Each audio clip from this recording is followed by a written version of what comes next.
Have you ever paused long enough to ask yourself, what if the story you've been living is not the truth, but the prison you've accepted as reality? What if the weight of being a victim, of feeling powerless in a world that seems vast and indifferent, is nothing more than a shadow cast by the beliefs you carry? What if freedom, joy, and power were never outside your reach, but hidden inside the story you tell yourself, waiting patiently for you to rewrite it? From the earliest days, you've absorbed a quiet, insidious message. The world is a massive, unyielding machine, and you are but a small, fragile part caught in its relentless gears.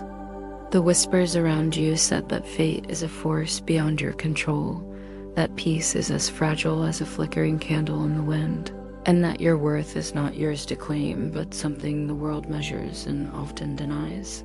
This message seeped so deep into your bones that you stopped questioning it, accepting the role of victim with silent resignation.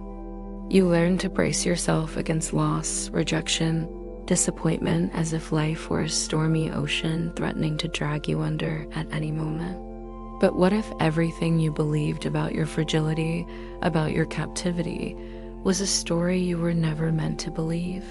What if the prison you see around you has no real walls, and the chains you feel binding you are made of chalk, easily broken by the gentlest touch of awareness? What if the storms you fear aren't raging seas, but ripples on the surface of your own mind, ripples that dissolve as soon as you stop struggling against them? Beneath it all lies a stillness, a vast calm waiting to be rediscovered. This truth does not announce itself with thunder or demand your attention. It waits quietly, patiently, just beyond the noise and chaos you have mistaken for reality. When you finally turn toward it, when you still the endless chatter of your mind enough to listen, it whispers gently, "You are not the victim of what you see." Every hardship, every joy, every label you've ever pinned on a moment has passed through the lens of your own perception. You didn't write the world's headlines, but you have always chosen how to read them, as doom or as passing wind. You didn't summon the sharp words thrown at you, but you decide whether they pierce your heart or simply fall away. This is not about blame, but about reclaiming a forgotten power, the power to define your experience. This power has never truly belonged to the world or its events. It has always been yours. The moment you reclaim it, everything shifts. The weight of feeling crushed or controlled lifts, and the machinery you once believed to be your master is revealed as a shadow play on the walls of your own perception. When you feel trapped or swept along by invisible currents, pause. Feel the urge to retell the old story, the one beginning with, "I can't, I have to," or "This always happens to me." Notice how familiar and comforting the cage feels, how the mind instinctively reaches for it like a habit. Then gently ask yourself this question: if I am not the victim, then what am I? Don't rush for an answer. Let the question settle like rain soaking into thirsty earth. Feel how it softens the clenched places inside you, opening a space between yourself and what you once thought held you hostage. The answer may come not as words, but as a warmth in your chest, or the simple, quiet knowing that nothing outside of you holds the authority to define who you truly are, not your past. Not the storms of today, not the shifting moods of the world. You are not what has happened to you. You are not the reflection of the world's chaos or its calm. The world never wrote your story. You hold the pen. You are utterly, irrevocably free in this very moment to decide how the next chapter unfolds. The world you think is fixed and unchangeable is not a hard photograph, but a living painting you've been creating with every thought, belief, and interpretation you've ever made. Two people can stand side by side under the same sky and see entirely different worlds. One sees gloom, the other peace. One feels surrounded by strangers, the other by potential friends. One interprets rain as a problem, the other as a blessing. The scene doesn't change, only the lens through which it is seen. Most people live unaware of this, believing their interpretations to be facts, trapped inside a self-made filter they never realize they can remove. But when you awaken to the idea that the world you experience is your interpretation, a door opens. Through this door comes the freedom not to change what happens outside you, but to choose how you see it. This shift can feel unsettling at first, like losing a part of yourself you thought was real. Yet it is not loss, it is the gentle laying down of a veil that kept you from seeing clearly. Consider how much of what you call reality is private meaning tied to past wounds, fears, and habits. A tone of voice may remind you of dismissal. A glance may trigger old shame. Colors or smells may pull you back into moments that no longer exist.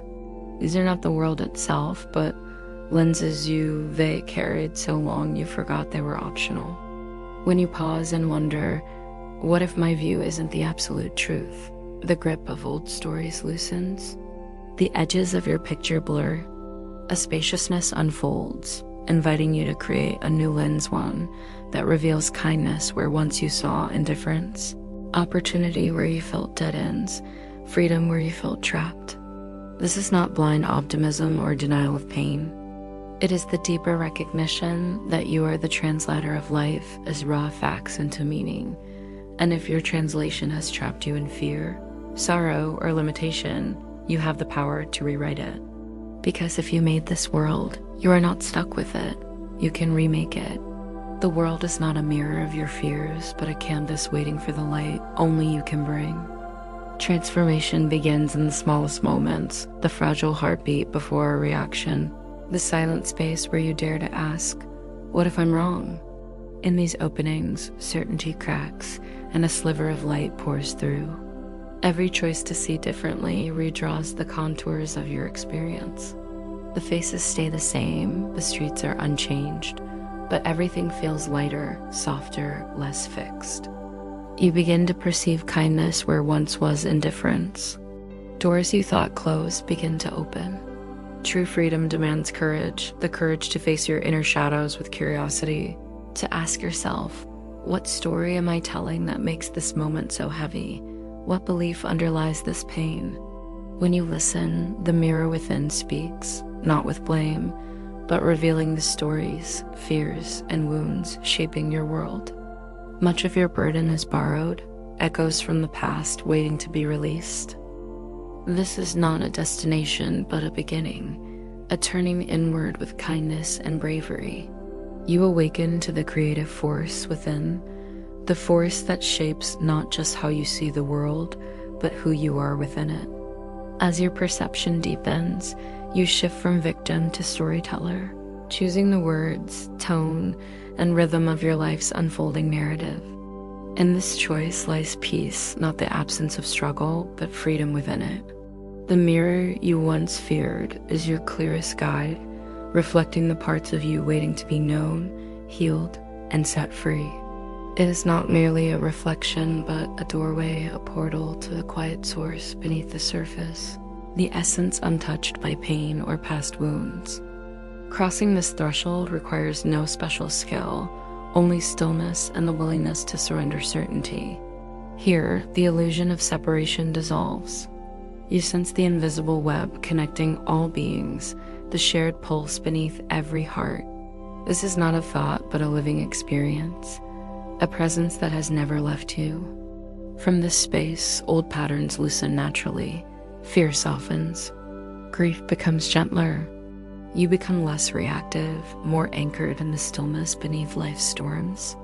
Transformation is no longer about changing the outside world, but about resting in the freedom within, knowing yourself as whole, free, and eternal beyond all stories. The journey inward invites patience and gentle curiosity. Old narratives may call like ghosts, but you are the silent witness where they appear and fade.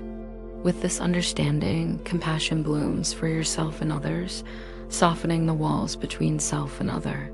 The mirror's cold surface melts into warm light, revealing a shared truth beneath every reflection. Here, you live fearlessly, flowing with life instead of resisting it. The restless search ends. You realize everything you sought was waiting quietly inside you all along. In this moment without past or future, You are simply here, and in simply being, you are complete. This freedom does not come from changing your circumstances, but from a profound acceptance that requires no conditions. The stories you once told yourself about who you must be, what you deserve, and what must happen fall away like autumn leaves, not by force, but because you no longer feed them with your attention. Fear, regret, and desire unravel naturally in the light of this new awareness. Peace is not a fragile calm between storms, but an unshakable foundation beneath them. You realize you are not your thoughts, emotions, or memories. You are the presence in which they appear and fade. Love flows freely here, not earned, but always present. Forgiveness becomes a natural release, freeing you more than anyone else. With this freedom comes gentle courage, the courage to face life without armor, to open fully to each moment, no matter how uncertain or challenging. You stand not as a victim of fate, nor as its conqueror, but as a conscious presence flowing with existence, unafraid and unbound. This is the final turning, the letting go of all conditions, judgments, and fears. The vast, boundless self you've always been shines through. Here, there is no need to fix, prove, or escape. There is only the pure, radiant being that shines through all forms, all stories, all time. And in this freedom, you come home. If you felt the stirrings of this truth, the gentle crack in your story, I invite you to pause and ask, what new story will you choose to tell? What part will you claim as your own, the role of victim, or the role of creator? Your next chapter begins here with a single choice. Choose to see yourself not as powerless, but as the author of your life. Choose to rewrite your story from fear to freedom, from limitation to possibility. And if you found this message stirring something deep inside, please like, share, and subscribe, because the journey from victim to creator is one we take together, and your story matters. Remember, the pen is in your hand, the canvas is wide open, and your freedom begins the moment you realize the story you tell yourself is not your prison, it's your power.